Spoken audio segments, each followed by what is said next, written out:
The curve of binding energy per nucleon as a function of atomic number has sharp peak for helium nucleus. This implies that helium nucleus is A. radioactive, B. unstable, C. easily fissionable, and D. more stable nucleus than its neighbors.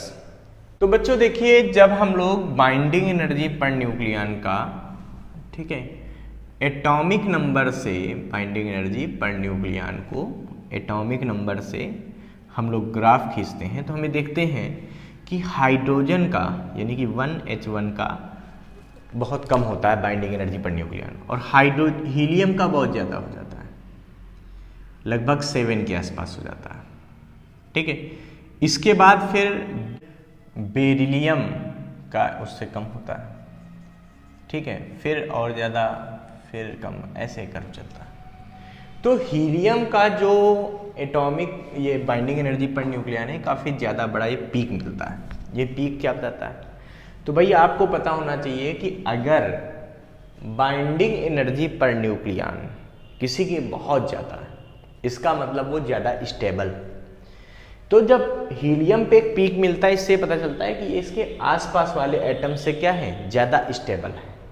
ध्यान रखना, इसका मतलब helium is more stable then the nearer atom. यानी कि इसमें option number 2 सही हो जाएगा कि हीलियम जो है वो अपने आसपास वाले एटम से ज़्यादा स्टेबल है.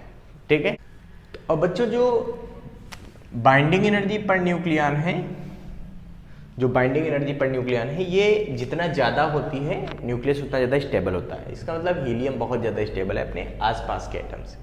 इसका मतलब जो दिए गए ऑप्शन उसमें से डी ऑप्शन बिल्कुल करेक्ट हो जाएगा. Helium is more stable then the neighbouring atoms.